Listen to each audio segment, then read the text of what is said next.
Okay. Good afternoon, and thank you for joining us today for Data on a Deadline, Quick Access Data Tools and Visualizations. This session is the second of 4 census data workshops OLIS is offering in 2025. Did you know that Rhode Island is the state with the 3rd highest population density in the United States? I discovered this using the US and World Population Clock, one of the many data tools available on census.gov. Guiding us through the census website and data tools today is Nicole McKenzie, Data Dissemination Specialist from the US Census Bureau. Nicole, thank you for being here. All right. Well, I'm going to minimize this. Thank you, everyone, for having me. If you were here last week, again, I apologize for getting locked out of my computer and leaving you all on the line, but thank you for your time today.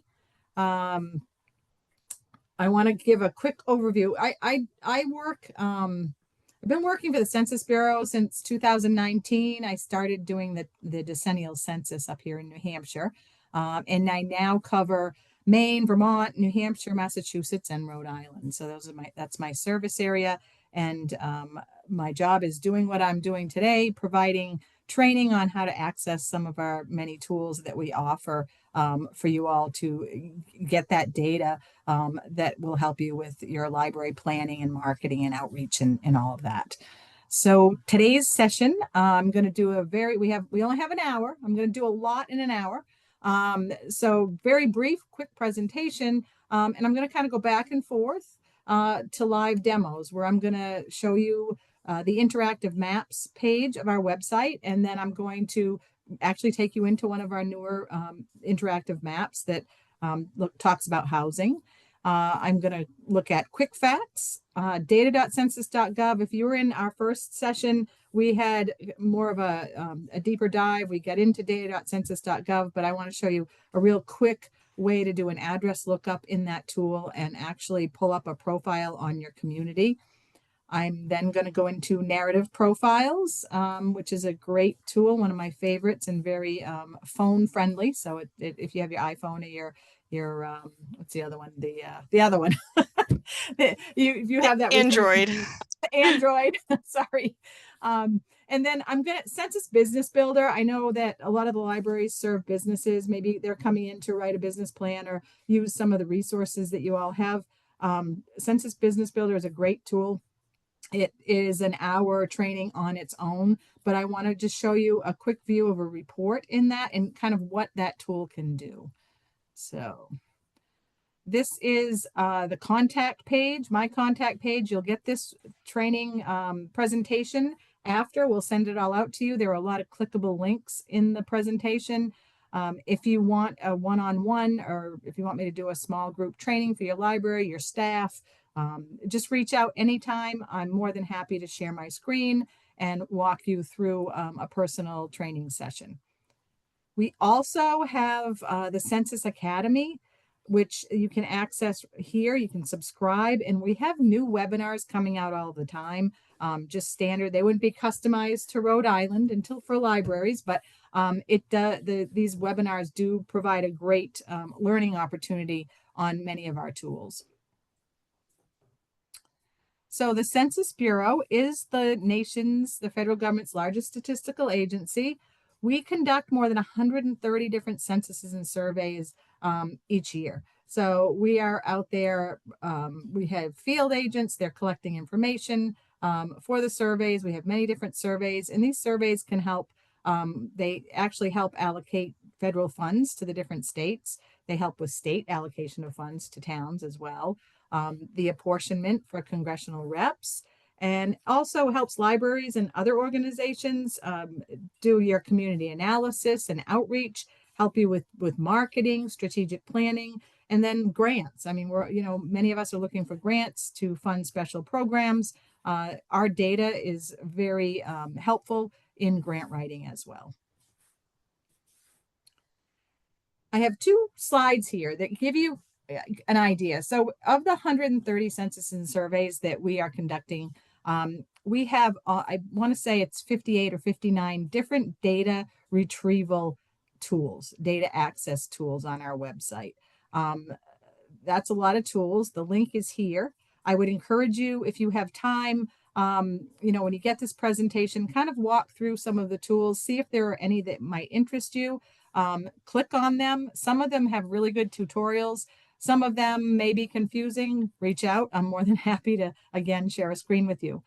I've highlighted the ones that we're going to look at today, that Census Business Builder, data.census.gov, and then a couple here, the narrative profiles and quick facts. But it just gives you an idea of the depth and the breadth of the tools and how you can access our data. So first, we're going to jump right in because we have a lot to cover. First, we have these things called interactive maps. We have 20 different mapping tools. You can zoom in and zoom out, so you can look at different geography levels. So you can look at the nation as a whole. You can zoom into your state of Rhode Island. You can zoom in even further. You can get down to county, to city, town level. Many of them get down to the census tract level. So you can really zoom in. Many of the mapping features have satellite. So you can really get a sense for what's going on in the different areas while it's pulling up data for you. So I am going to, if you have your Android or your iPhone, you can use this little link here and get to it. I'm going to click on the link that I've provided. It's going to bring you to our landing page of interactive maps. So the other way, other than using the link I've provided, if you go on to census.gov and you'll see this top ribbon here. And to get to any of our data tools, if you don't have the presentation handy, just go onto our main website, hover over data and maps, and you'll see down here, there's a little clickable link, says data tools and apps. So if you click on that link, you're going to get the list of all of the different data access tools that I provided in the slide. But here we are on the interactive maps page. You can see there are a lot of interactive maps having to do with the 2020 census, different demographic metrics. You have centers of population. Census Business Builder is actually in this section considered an interactive map because it's a mapping feature within this tool. We have the Digital Equity Act Population Viewer, EDA, so Economic Development has Census Poverty Status Viewer. So you have a lot of different ones. I am going to click on this Housing Unit Change Viewer. It's one of our newer ones that came out, and I think it's very interesting, giving the fact that housing in our area, I know in New Hampshire, it's changed a lot since 2020, and it's scarce. So everyone likes to look at housing. But when you pull up these visualizations, you'll see that they're simple, they're easy to use, and you can get information quickly. So over here on the left, it shows you the legend. So it gives you an idea. Texas seems to have grown the most. You have these states, and here we are up here. I am going to simply just scroll in or go closer. So this is what all these maps do. So as you scroll in, it starts to show you the different counties. This is, I'm sure, by county. So I'm going to find Rhode Island. Here's Rhode Island. I'm going to stroll in, and now it's showing you by census tract. So the further you scroll in, the more detail you get. And I mean, this is pretty quick and easy to kind of look at Rhode Island and see by census tract, where housing units are changing. Is there an increase? Is there a decrease? So when I'm looking at this area right here, this purple area, and when I scroll down on my legend, it shows me that that looks like an area that is down in this 5 to 10% decrease in housing. So where is that? You can click on it, and it's going to show you it's a census tract in Kent County, and it pulls up data quickly. There was a change of 100 housing units from 20 to 24, down 8.1%. You can look at the total housing units by year. So it just shows you how it's the declining. I don't know what's happening. Someone on the line may know what's happening there. Maybe some of the housing is changing to industrial or business. It's on the water. I don't know, but you can scroll in even closer and you can put the satellite on. So you can keep scrolling into these areas, which whoop, and it just went out. Why did it go out? Oh no, I have no idea why that happened. Oh no. Oh, did it?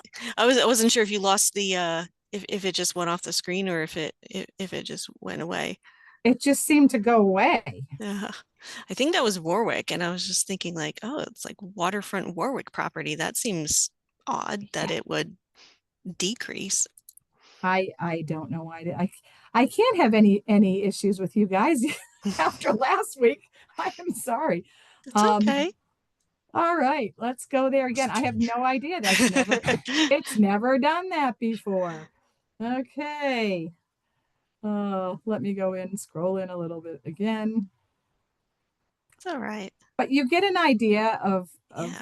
the tools. I mean, this is one visualization tool, but it's pretty interesting. And then, there's a darker area here. So this was an increase in housing. So you can click on that and it shows you the census tract number, and it shows you that 28 houses, it increased 28. And the percent change is 1%, and it gives you the group quarters. So this is saying that their group quarters would be, it could be a dormitory, it could be senior housing, it could be any type of group quarters. So it looks like 5 units or 5 group quarters were added to that area.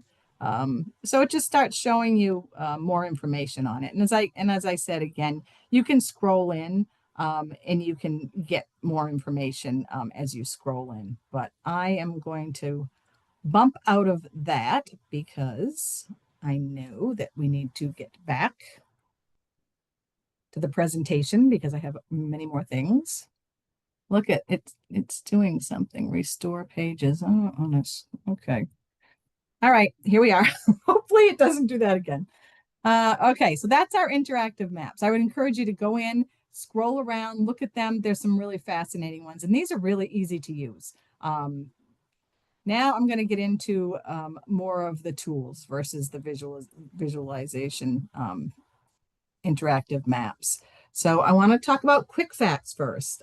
This is data on a deadline. So how do you pull up facts really quickly? We have this tool called Quick Facts. You can compare up to 6 different geographies in the tool. It brings in data from these sources: the population estimates, American Community Survey.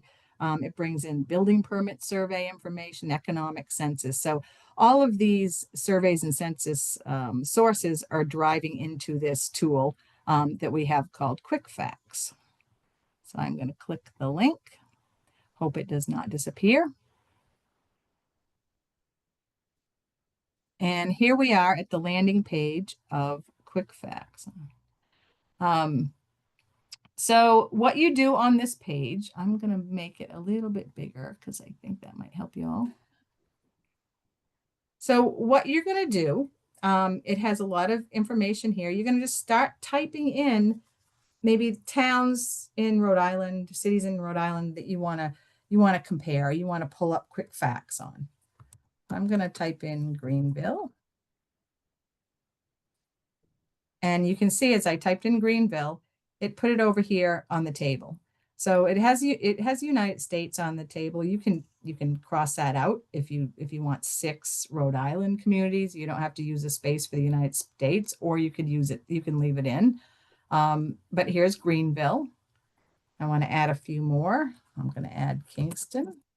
The only downside that I find with Quick Facts, living in New England, is that it only has geographies that have 5,000 or more in population. And for the New England area, we have a lot of small towns, so you can't use this tool if your town has below 5,000 in population. But I'll show you another tool where you can get even more if you fall into that category. All right, so here we go. So I have Newport City, Valley Falls, Kingston, and Greenville. And then, you know what I like to do sometimes? I like to just type in the state because I want to get an idea how these cities and towns compare to the state as a whole. So there I've built, I have 6 geographies, and I'm going to select a fact.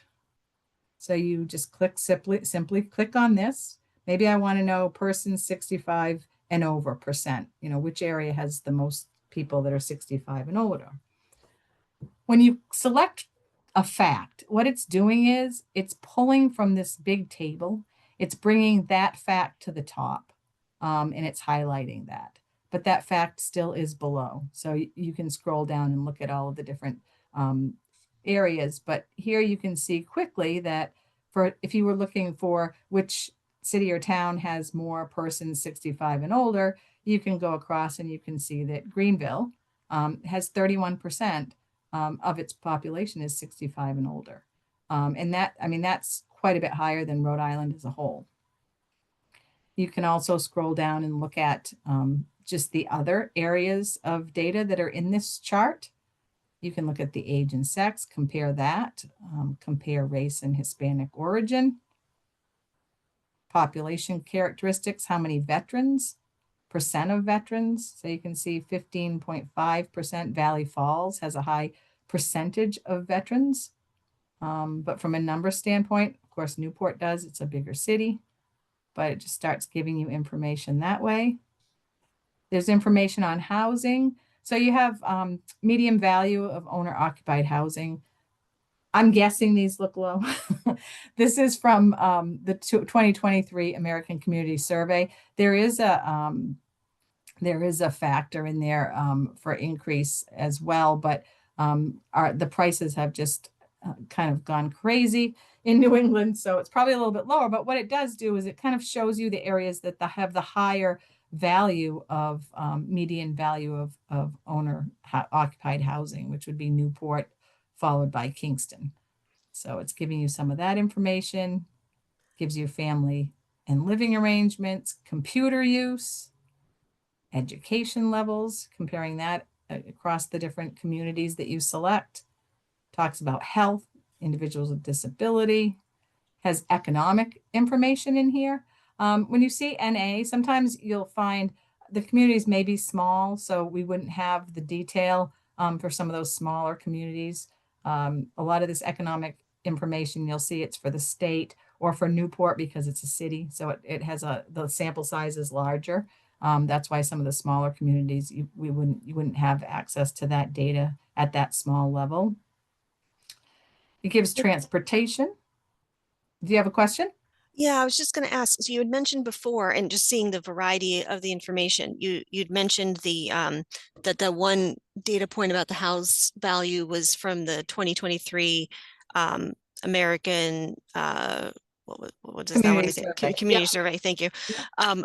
Is all of it from that same survey, or is this a compilation of data from different surveys? This is a compilation of data from different surveys. Okay, And cool. if you click on you can click on this Oh, link okay. and it will bring you to the sources and the Gotcha. definitions, all these little eyes. Mm-hmm. Great. I almost don't dare to click on those because it might take me someplace. Sure. No, but But that's helpful to know. Thank you. that's how you would know. So, and here's business information. Again, the smaller communities, you're not going to get that. If you looked at the county levels, you would get that. So maybe, you wanted to know Valley Falls, maybe you want to know total employment. You might have to bump it up to the county, but that's why the S's and the X's and the NAs are not there. And here is down here, it tells you what all those symbols mean. But it was funny, Kelly, because you had mentioned the population per square mile for Rhode Island. We actually have that in Quick Facts. So it starts to show. So you could compare. You said Rhode Island, I think, was the most dense in the nation. Is that what you had found? It was the third Third. highest density, which I was Okay. really surprised. I mean, but also I was like, wow, even out of other places that it was that high. So yeah. Yeah. So, I mean, we have that in Quick Facts. So it shows you the population per square mile, and then the land area in square miles for Rhode Island and for the different towns and cities. So that's quick facts. One thing that I do want to show you before I bump out to the next tool is that in this, you can clear it and put new selections in if you want. You can also map. If you click on the map, it will show you, where those areas are located. The chart, you can share it. So you can click on share and you can save it as CSV. You can print it. You can also chart it. So I'm clicking on the chart and I'm just hitting this one, view selected locations. So all of the locations we selected, it took that top fact that we selected, persons 65 and older by percent, and it made a chart for us. Which this is a pretty new feature, and I like it, especially if you're doing grants or you're writing a report and you have a fact that you want to highlight. You don't have to make your own chart.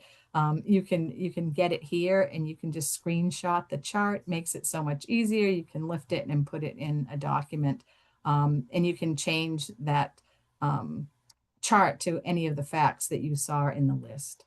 So that's a pretty nice feature, I think. So that's quick facts, and we are going quickly through. Let me see. All right, get out of this. Okay, so the next one is data.census.gov. I don't know if anyone was in our first session when we went into this, but this is a great platform. I consider it kind of our golden standard tool. I get inquiries all the time for people looking for data. And if they're asking me for something, I would say 85% or higher. I can go into data.census.gov and find what they're looking for. So if there's one tool that you really want to invest time in learning, data.census.gov would be my recommendation, because you can get a lot of data and maps and tables in this program. The data comes from these areas here. It comes from the American Community Survey. Our decennial census data is in there. We have public sector data that goes into this tool, economic surveys, population estimates. So, all of those 130 surveys and censuses we're doing, these are the ones that are driving data into this tool. So I'm going to click on the link, go into the tool. And in the presentation too, that I'm going to give you to take home, I actually have a visual that's going to kind of walk you through all the steps I'm doing. So it's kind of a little cheat sheet when you get the presentation, if you want to go back and review that. But here is the landing page for data.census.gov. Again, you can get to it from our landing page, or you can simply type in data.census.gov in your browser and it brings you right to this page. So the quick things I want to show you in here, there's a lot that I could show you in an hour or two, but the quick items I want to show you, this little icon here. If you click on this, it's an address lookup. So we are going to look up an address. I am going to type in an address. You can type in your own if you're following along with me. So maybe you want to type in, your address of your library. Providence. Anyone know what this is that I'm typing in? Public library. I would say Providence Public Library. Yeah. That is correct. So here it gives you the location of the library, and it tells you the library's address. It tells you what block number it's in. It tells you what census tract number it's in. So the visualization that we saw the first time of the housing, it brought you to a census tract level. Yes, and not most people don't know what census tract that they're located in. But this is a quick and easy way to find what geographies your address is falling in. Gives the zip code area, the congressional district too, and all of these are clickable. So you can click on it. Say you want to go. I want to look at Providence. This public library is in Providence. Let's click on Providence.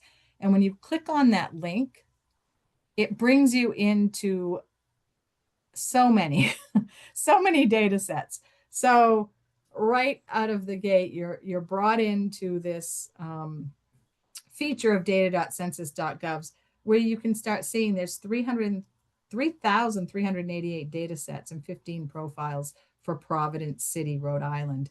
And when you go down through, these are all of the tables that you can find. And we are going to do another data.census.gov training in the near future. So we'll get more into those tables. But this is kind of the quick, how to find information quick. So that's where the address lookup is. So the other part of this tool that I want to show you is I'm going to click on our logo. It's going to bring you back to the landing page of data.census.gov. So that's the address lookup.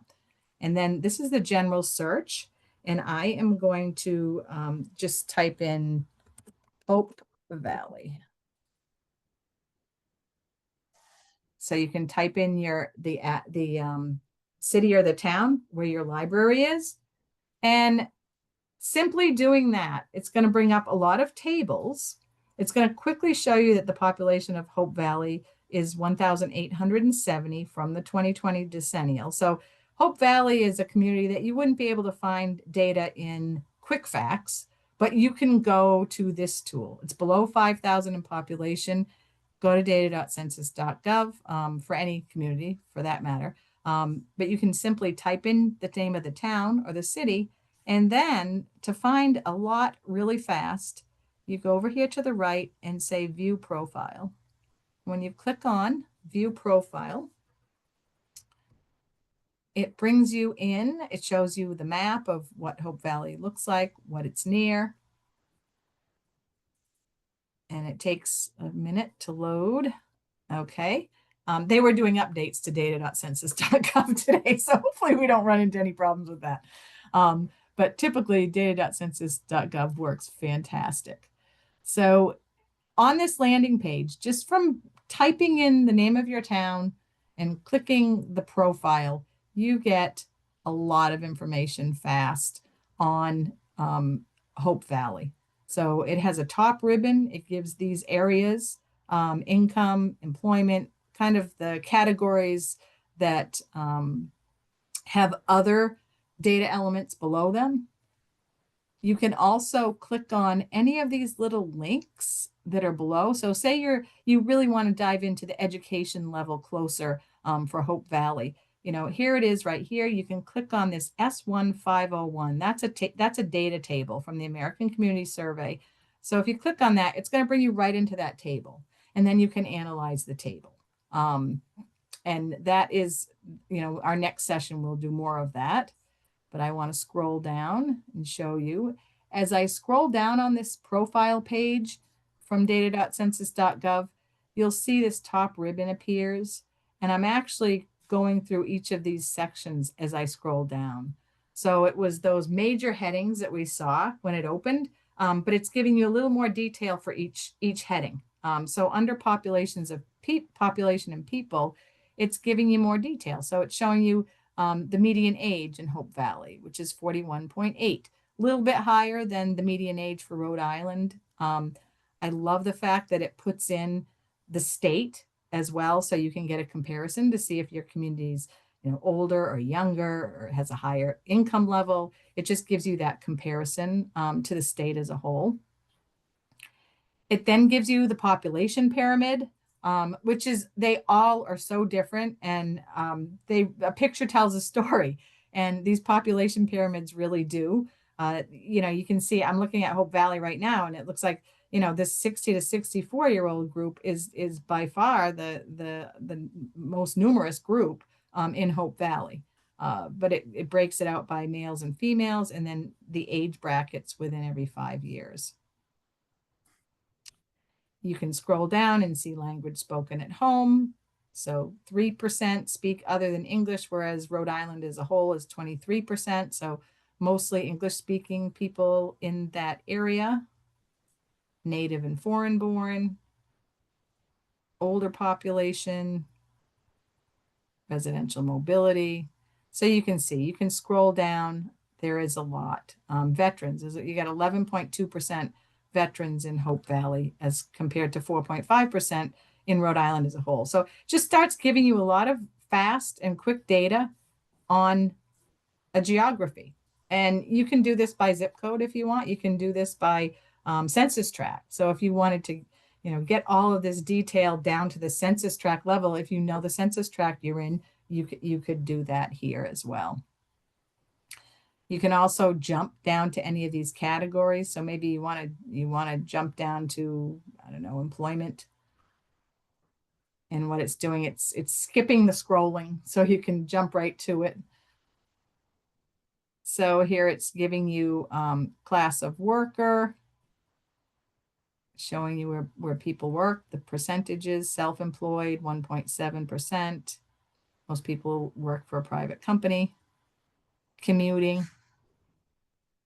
Means of transportation to work. So we now have work from home. So 4.8% of the people who work in Hope Valley work from home. So that might be good data for you to know. So I could scroll and talk forever about these categories, but we must go on to narrative profiles because that's actually another fun tool. So let me close this out. While you're doing that, what does CDP stand for at the end of some of those selected geographies? That stands for census designated place. Okay. So that could be a town, it could be a town, it could be a city, it could be a township, it could be a village. So instead of having all of those, it would be referred to as a census designated place. And we have a whole training on geography, and there's more to CDP than that, but in a nutshell, that's kind of that's what you would see. So narrative profiles. This to me is probably our most phone-friendly app that we have. So if you have your phone, if you're not following with a computer, but you have your phone with you, your Android or your iPhone, grab it and click on here and pull this app up because this is a lot of fun. It's great. It uses the ACS 5-year information, data from that. You can select a single geography in a year. And it provides some great text. So I was a grant writer for many years, and you can get data in tables and charts, but this tool is really nice because it gives you some narrative. So if you're writing a grant or you're writing a report or a newsletter, it can help you with a narrative to bring that data into a story.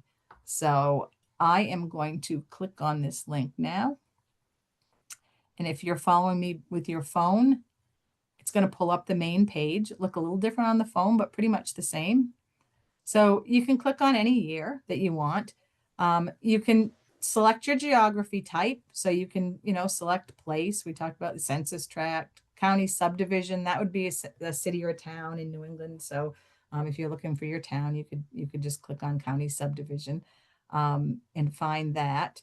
Or my favorite is, again, use address lookup. So if you click on use address lookup, it pops up an area for you to type in your address.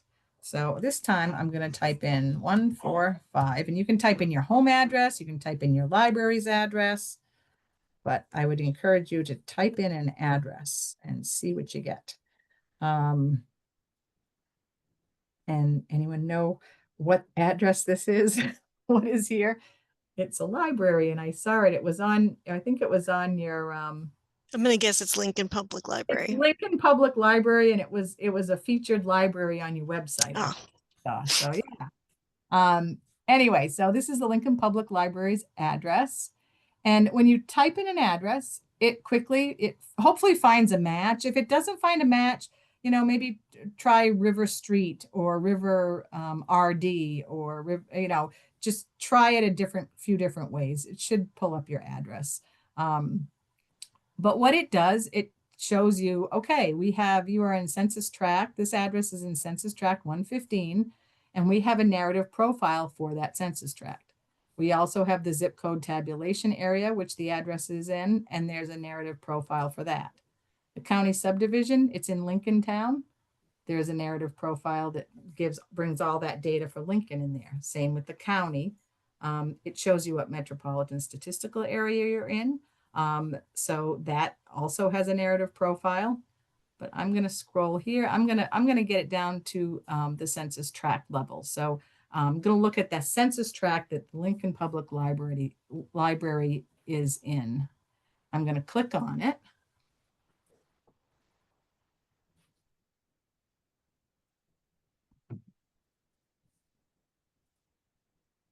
And it's bringing up narrative.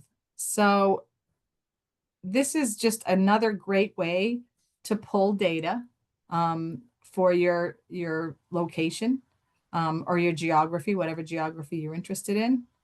But you'll see some of the, households and families. So this we saw in the other tools, but it just puts it in a different, it gives you that narrative. Like I said, it's great for report writing and grant writing. And I mean, now we have AI, but but I think this is great. You can just copy it and then you can cite it that it was from the Census Bureau. So it adds some validity and to those grant applications. And it gives you a chart form. So the other thing, you can view the data in a table.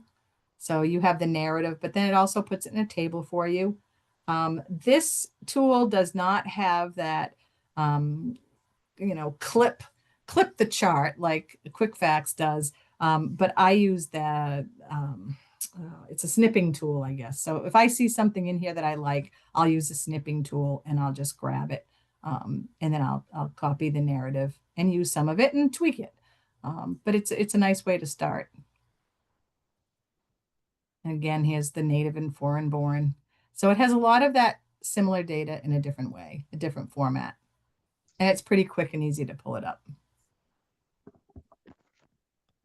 Does it provide you with information as to what other communities are in that same census tract? Because I did it on my phone, and so I'm curious, like my census tract is clearly different than the one for Lincoln Public, but I don't know what other communities fall in that. Can you do that directly from here, or do you have to jump to another tool to get So if I wanted, I think my recommend is there's different way. There's so many different ways to get to things. What I would do if I had my address, my home address, and I found my census tract, I would go back into data.census.gov because that has a great mapping feature. That that would be probably in our next session. We'll get into more of the mapping in data.census.gov. But you could take your census tract and you could zoom it in so close where you can see street names.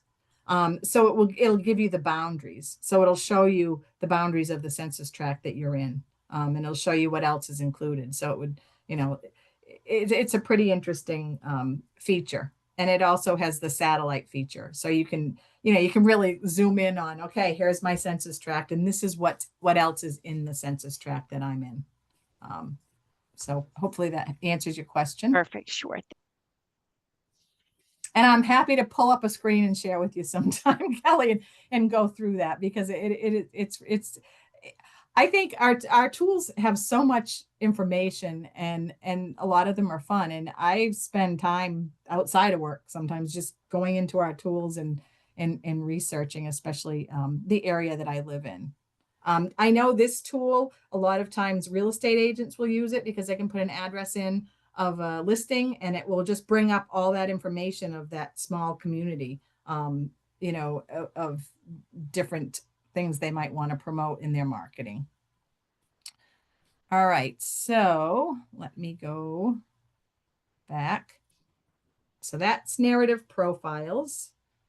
And then the last thing, and we don't have a lot of, I definitely don't have time to demonstrate this, but I'm going to show you some really good features of Census Business Builder. If you have people that are coming into your library, and like I said in the beginning, they're looking at maybe they want to open a coffee shop, or they're opening a business, or they want to expand, they want to open a second location, and they really want to look at different communities. They want to not only see the demographics of who lives there and what the average income is, but they want to see maybe competitors, how many businesses are in that area. They might want to see consumer spending. So this tool brings in that economic data along with the demographic data. And it brings in data from these different resources. So it brings in data from our community business patterns, which, by the way, all of these have links. So if you're wondering, if you want to know a little bit more about any of these, when you get the presentation, you could click on it, learn more about community business patterns. But this is showing you where some of that comes from. So I'm going to bring you into the tool, but it's going to be a quick demo of something that I pre-populated, because Census Business Builder, if you go in, it's a great tool. It has a lag. So sometimes you get the churning as it's trying to pull up your data. So I preloaded what I needed in here, so we wouldn't waste time as it's churning. So I'm looking at, for a demo of Mary wants to open a restaurant in Bristol County. And she's going to use Census Business Builder to help analyze her investment and also to gather data to support her business plan. So I think one of the best features of Census Business Builder is when you go into Census Business Builder, you can see here on the screen, I've told it that I want restaurants and other eating places. So we're looking at restaurants. So you can tell it the type of industry that you're looking at. And you can drill this down pretty small. Like I just put in general restaurants and eating places. You can get it down to bakeries, or I want to do an ice cream shop. So you can get that down. And that's by the NAICS code, the North American Industry Classification System, I think. It's by that code. So there's many different codes in there. And again, this is an hour plus training, but I'm giving you a snapshot of it. So I told it I want restaurants. And then I actually said for one of my variables that I want consumer expenditures on dining out. So those are two of the variables that I wanted to look up. So when I put those in, it brought up this dashboard, and the dashboard is showing me some really good information pretty fast. It's telling me that there were 120 plus or minus employer establishments in this area, and that on average, people spend $5,327 on dining out, eating food away from home. When I take that and I look at the establishment section in the middle, it's showing me that, Bristol County has a lot fewer establishments, eating establishments, than some of these other counties. Now that may be population too. So of course you always have to look beyond the data and do a little more research, but it certainly brings up an interesting scenario for locating a restaurant. And in the background too, you'll see the map. So the map is showing us that people spend, quite a bit more on dining out in Bristol County as opposed to over here. It shows it's a smaller amount. And then the lighter feature shows that there are less establishments there. So it also brings up quick stats on the right. So it's telling you that the median household income is 111,000, 94% have a high school diploma, a degree or higher. So it's showing you some quick stats on it.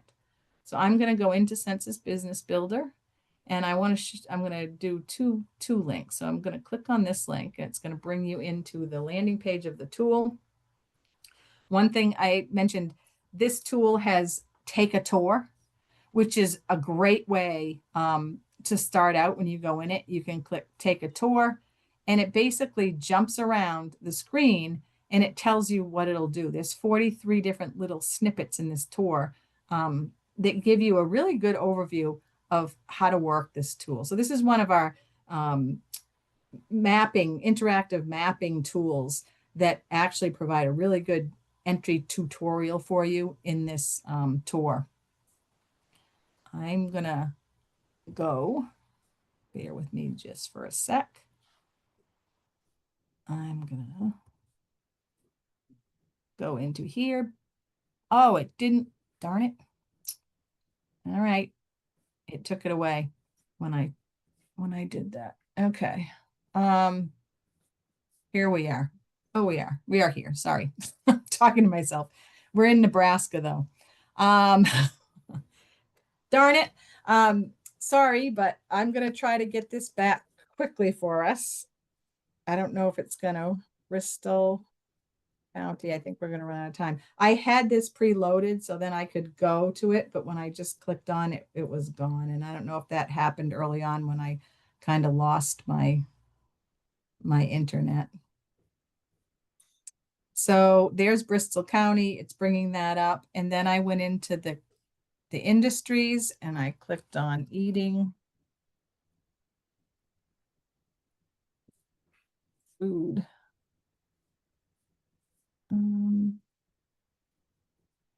Let's just do food services and drinking places. It's different than what I had, but that'll start to give us some information to show you what I want to show you. So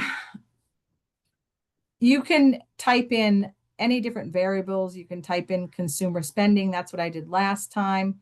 And it when you type in these different variables, it brings it up on this dashboard.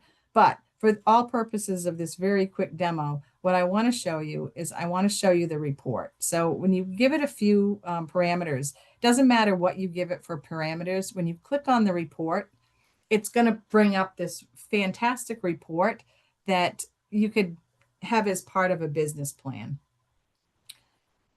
And hopefully it will pull up. This is why I preloaded everything, because sometimes it takes forever for this to load.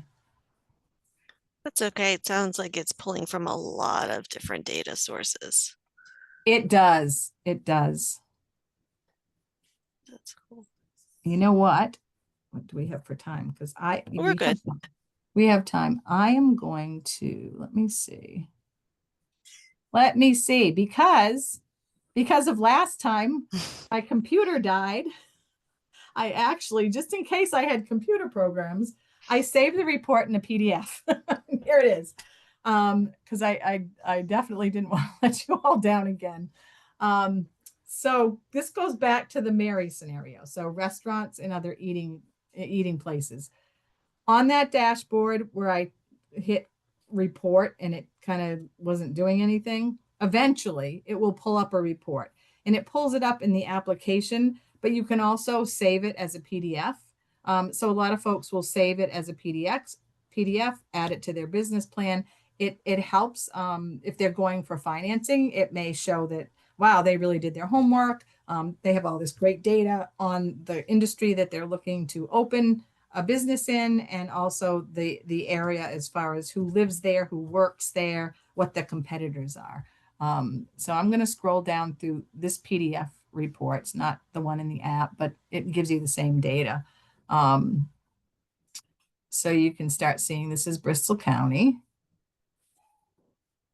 And I'll show you some of this. This is 23 pages long, so there's quite a bit of information. And there's that information. It showed there were 120 employer establishments, and people spent per household $5,327 on eating out of the house.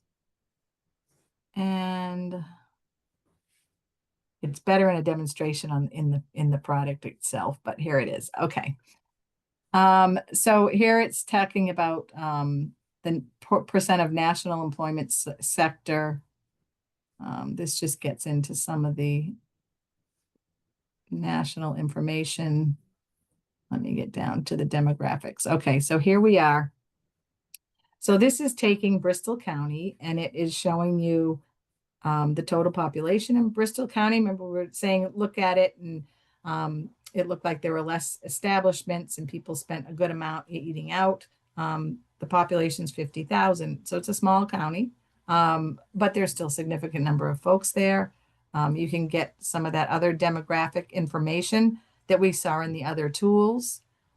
In the application itself, it lets you highlight in chart form any of these different features. So if you wanted to highlight, say you wanted people 21 and older, you could click on that, and it would have that show up, that 21 and older show up on the chart over here. So you can customize how this looks before you print it out.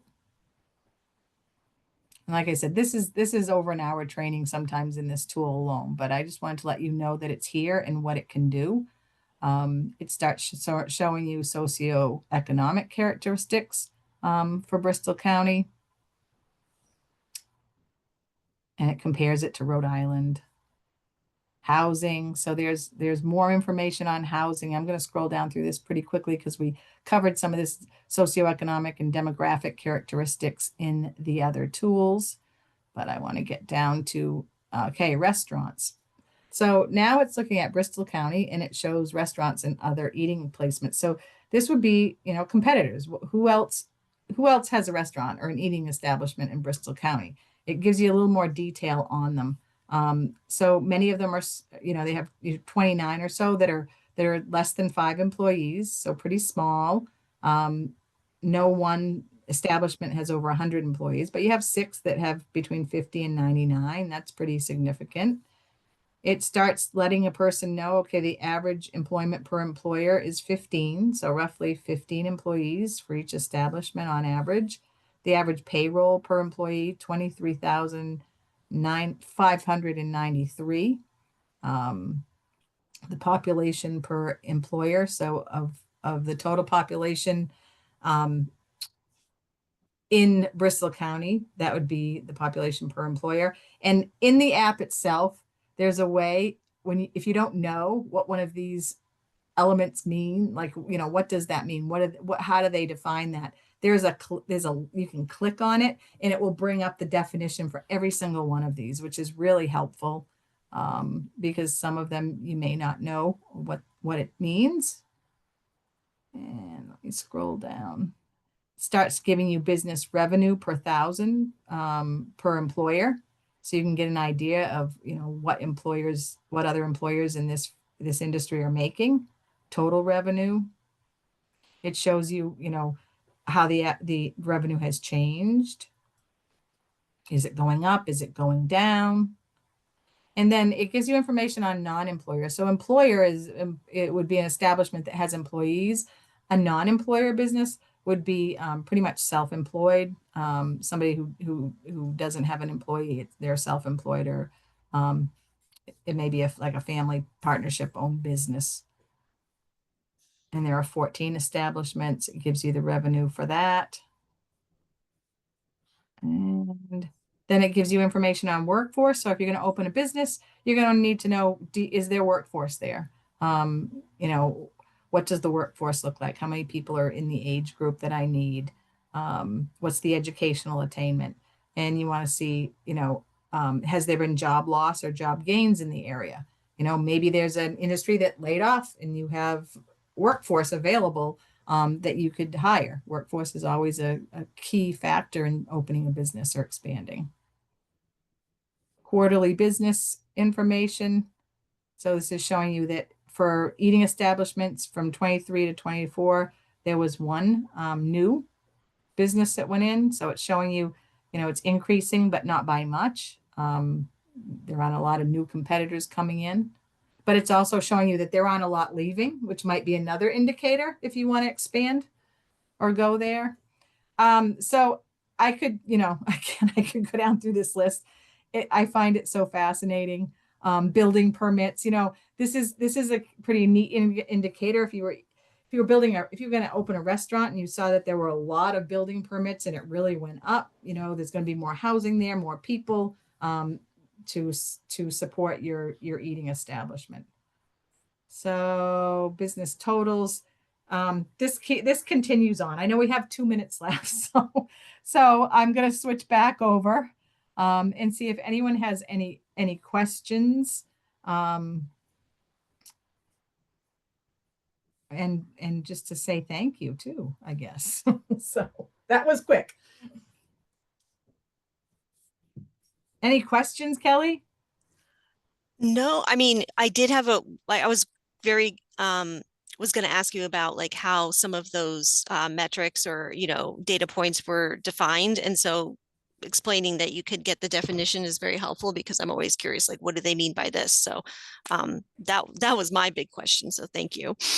Yeah, I'll say in Census Business Builder, it's really good because they have a lot of ratios, business ratios, and I wasn't familiar with what a lot of them meant. And it really has a good paragraph almost on all of them explaining what it is. So it definitely helps. John or Lori, do either of you have any final questions? Just Basically, it seems when I go on the site, kind of like flailing around, really trying to find what you're looking for. What's the best, easiest way to answer someone's question? Go to quick facts or go on to a specific area by the map, or is there like a Well, set way of doing things?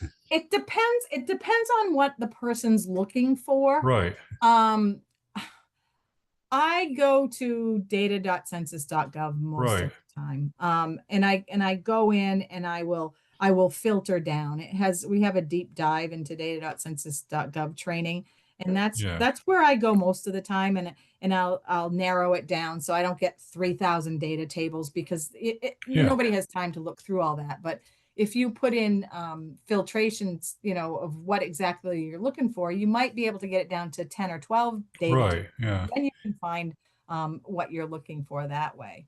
I was trying to retrace the steps of what the journal did in an province journal did in an article back in May about housing and building permits, and then I finally found it through the quick facts because I clicked on the press release too. That where they got the information from, I guess. Mhm. And I was able to retrace it through quick facts, but otherwise I was like flailing around and looking for all these different tables and getting overwhelmed. Yeah. Well, you know what? The best way is to reach out to me, and you can have your patrons reach out to me. Right. This is my job. I'm more than happy because it took me a long time. We have 58 different data tools, so it Yeah. took. And I will say I have not been to I don't know every single one of them 100% because there's so many and they're changing a lot. But I will say data.census.gov is probably my favorite. Right. Yeah. Way to find something. And narrative profiles. I love narrative profiles as well. But it's limited on maps. I think that's why I like data.census.gov be the best, because you can have the mapping feature that you can really, as Kelly was mentioning, what else is in my census tract? Where is my census tract? What does it look like? What does it cover? Data.census.gov has that great mapping feature where you can look at that and zoom in on it, but then you can also get all the tables. So that's my favorite. Yeah. Okay. All right. Well, thank you, Nicole, for highlighting the data tools for us. And I'm going to stop the recording. There we go.